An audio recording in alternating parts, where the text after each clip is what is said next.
This is the center of the world. At least it was for 500 years. A military empire that spread from Portugal and Morocco in the west through to the Persian Gulf and Caspian Sea in the east. It extended to modern-day England, France and Germany, as well as North Africa.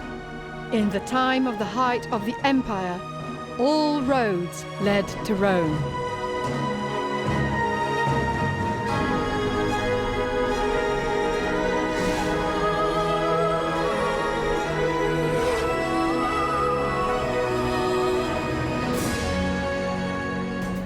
What about the food? Did the Roman Empire influence the food of Rome? And has it changed the way we eat pasta today? I'm in Roma. Come join me on my pasta pilgrimage.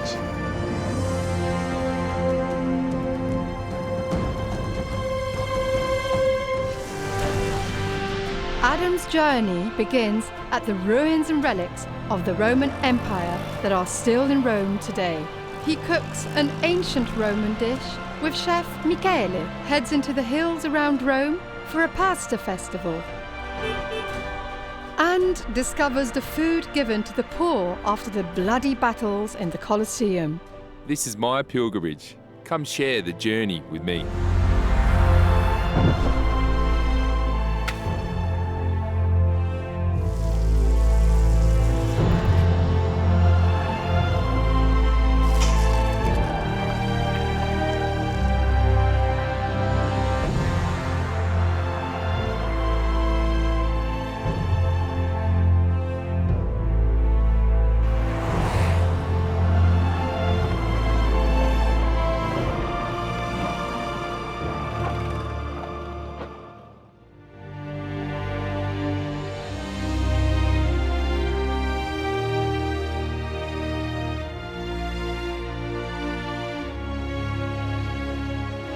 Ciao, Patrizia. Ciao, Adam. Nice to meet you. Very nice to meet you too. Can you tell me a little bit more exactly about the Roman ruins behind me? Right. What we see from here is the Roman Forum, the center of the ancient city. And considering how big the Roman Empire was, we can say that this was also the center of the world. Of the world? Right, the center of the city, which controlled the world. Fair enough. Right? Yes. So imagine this place crowded with people. Roman senators wearing their white toga, but also people from all over the world. And I'm sure there would have been food in this. Absolutely. You must imagine a lot of vendors and food from many provinces of the Roman Empire. The Romans enjoyed food from all over, at least the Mediterranean area. So I'm guessing, but not everybody would have been able to have all these amazing food and choices. Right, absolutely. And meat was for sure not a staple for ordinary people. And I hear of in Rome and in general back in that time, there was a description of the beast, the meat, of the fifth quarter. Yes, it sounds strange, right? It does. To have a fifth quarter. You course. usually have four. Well, the fifth quarter is the inside of the animal. Ah, so the inners, so the offal. Right, because in the past, when they slaughtered an animal, they divided it into 4 quarters. Yes. And you know them very well, Yeah, right? of course. As a chef, prime cuts being up the top. Yeah. And then the secondary cuts on the bottom Right. down here. Right. So, yes. So the fifth is what is inside, the offal. So insides, the inners. Yeah, and that's Wow. what the poor people could afford. So the poor ate the inners, the fifth quarter. So did the poor or the common people get any opportunity to eat meat? Right, yes. Sometime going over there, The Colosseum. yes.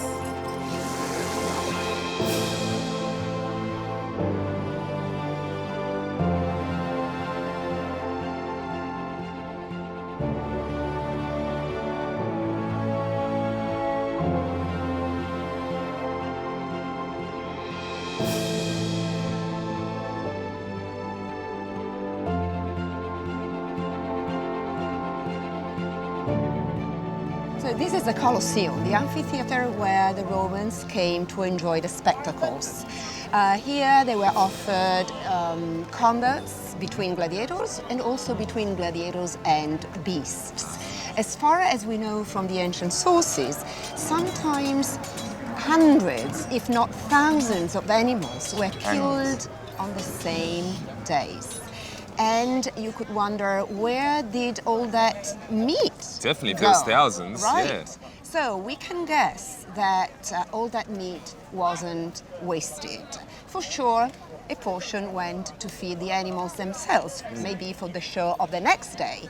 But a lot of that meat was most probably distributed to the people so that they could enjoy for one day at least. So they came here for entertainment and then they got a gift. Exactly.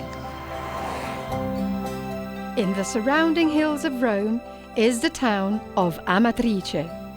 Every year, for one day, they hold a festival in honor of the famous pasta dish, bucatini Amatriciana.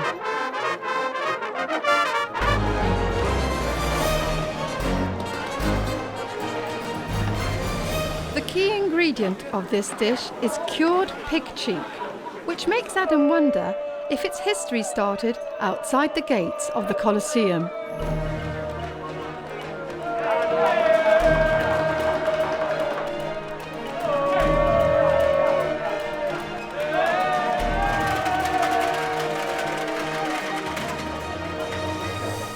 After the break, Adam gives this local delicacy a try. Now it's back to the town of Amatrice with Adam, sheep, I'm stuck! Get me out! and the fifth quarter.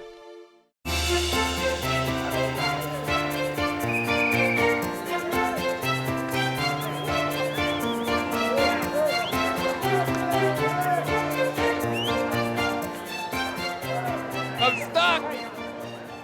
Pecorino made from these guys, tomato, pasta, and guanciale made the amazing Amatriciana sauce. Where else would I be in the world but here in Amatrice? Man, get me out of here!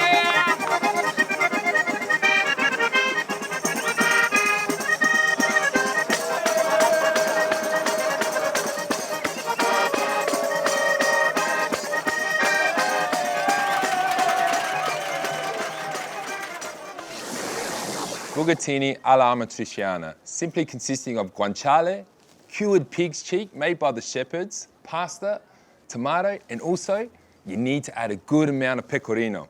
This was also made by the shepherds from sheep's milk.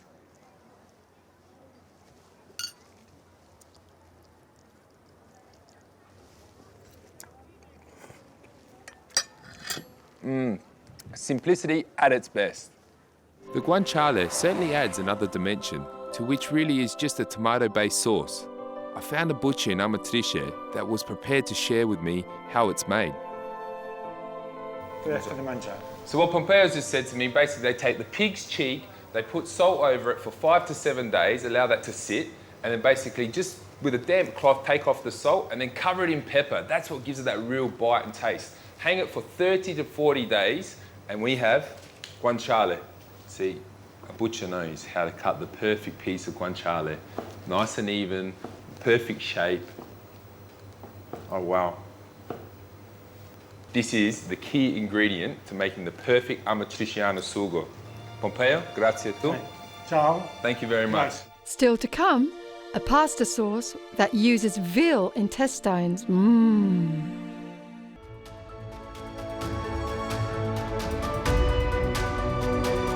So what happened after the collapse of the empire? After the collapse of the empire, the church took over, especially for what concerns the caring for the poor people. Okay. So the people of the church started to control things. Exactly.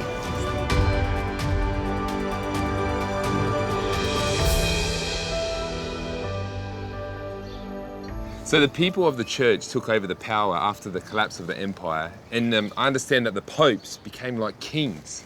Exactly. That's happened throughout the Middle Ages. And by the Renaissance, the popes acted like kings. Yeah. And food, especially at the beginning of the 1500s, became a symbol of their power, and it was really a way to show off So their they're showing wealth. off how strong they were, you know, by their food and their big banquets. Yeah, huge banquets. And as far as we know, after the banquets ended, the poor people of Rome gathered around, the place to use the leftovers. So was there one pope in particular that was renowned for these lavish banquets? Absolutely. I would say Leo X. The 10th. The Vatican became a sort of royal court where spectacles, plays and huge banquets took place. And I understand there was more like 40 to 50 courses in these banquets. Yeah, right. We know a lot about banquets, the way they were organized from the books two very famous cooks wrote at the time. One of these cooks was the personal cook of Leo X. The other one, who's probably the most famous cook ever, Bartolomeo Scappi, wrote a book in 6 volumes. And one of those books was dedicated solely to pasta recipes.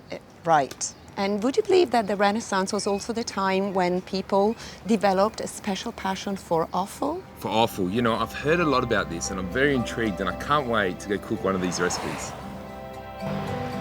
As Patrizia explained to Adam, in the days of the Roman Empire, nothing from a slaughtered beast would be wasted. The empire and church got the prime cuts of meat, and then there was plenty of offal for everyday Romans.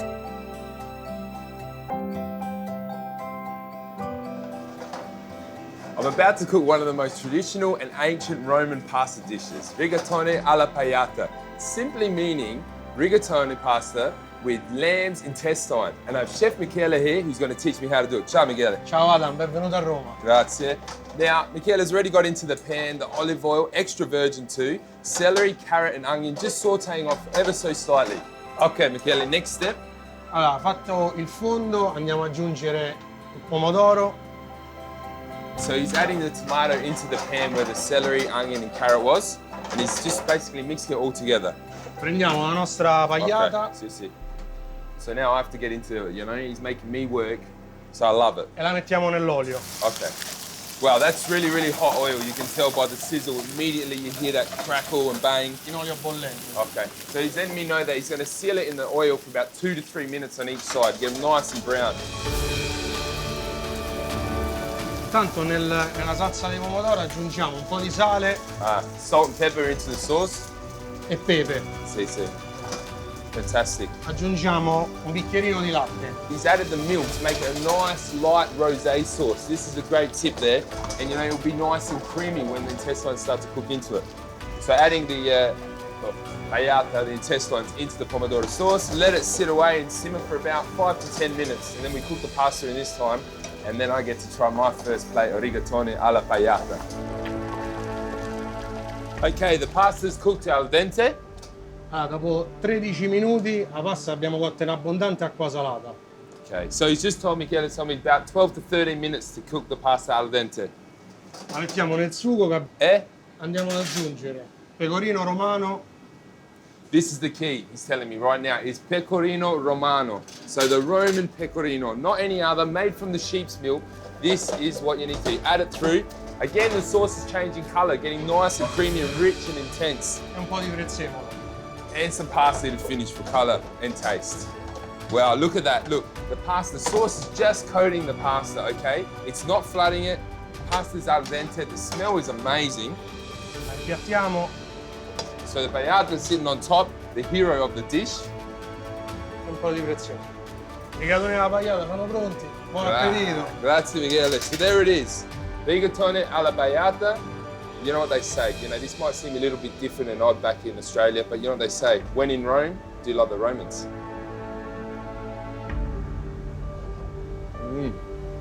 That is just unbelievable.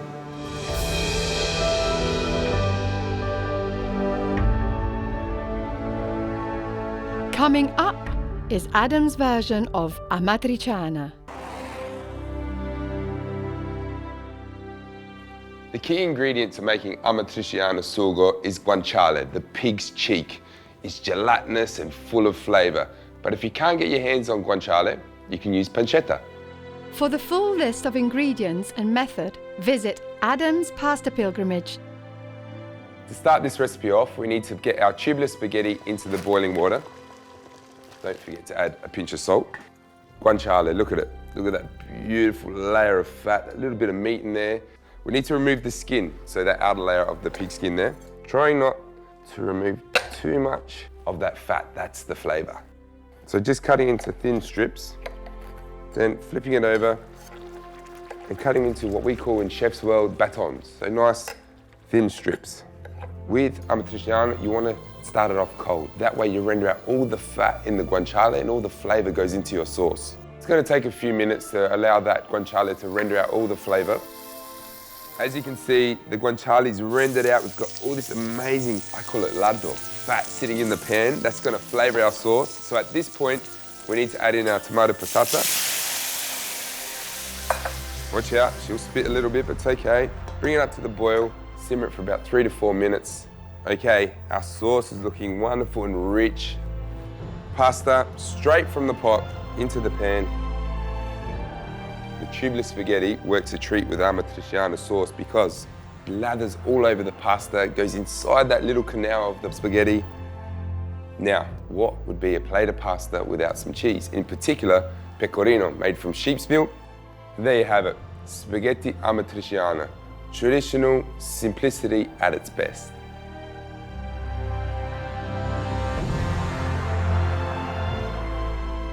You can't help but be amazed by the history of Rome. It's overwhelming. The ruins, the Colosseum, the Vatican, you can really feel the presence of the Roman Empire. But like all powerful cities, they are built on the back of the common person. And it's these common people that have inspired the food of modern Rome today.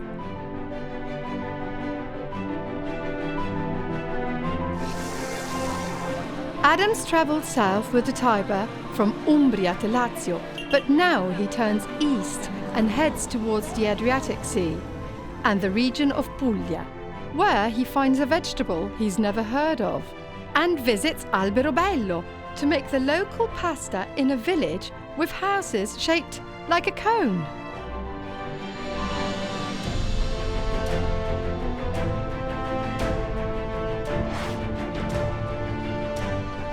For this episode's recipes, stories and more, visit Adam's Pasta Pilgrimage